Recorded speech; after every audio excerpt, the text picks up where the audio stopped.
The China Report for Tuesday, April 9, 2013. China's bird flu death toll rises to 8.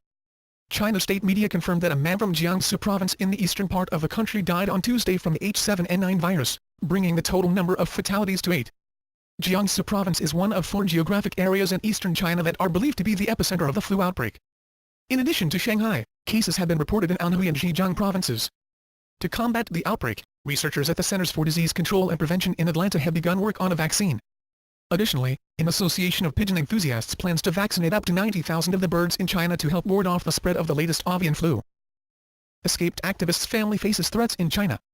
A brother of Chinese activist Chen Guangcheng says the family faces threats and persecution, nearly a year after Chen escaped from house arrest in the country's east.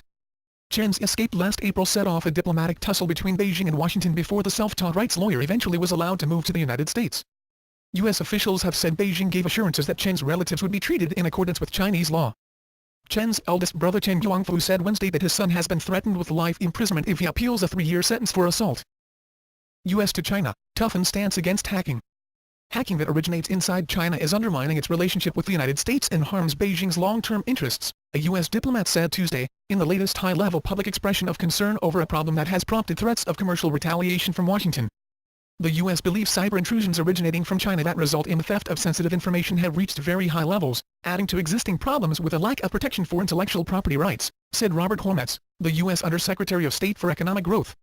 He urged China to take firm action against hacking and said Chinese officials need to question whether such activity serves China's real interests as it seeks to upgrade its economy, the world's second largest. The long-term interest of the Chinese government is to investigate and halt these cyber intrusions wherever in this country they come from, Hormats said. Hollywood-China ties. Is Hollywood doing too much to gain access to Chinese audiences? Hollywood actor Robert Downey Jr. says maybe so. In an interview this weekend, the star of the upcoming film Iron Man 3 said, if businesses are involved, probably too much. If personal interests were involved, you can't do enough. International film companies should be doing more to understand Chinese culture, Mr. Downey said at a marketing event for the film's release in China, arguing that news outlets often portray China in a light that does not match the view on the ground.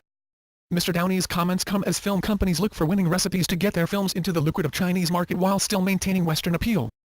Box office sales in China surged 30% to $2.74 billion in 2012, according to the State Administration of Radio, Film and Television. That's the China Report for today. Zaijian.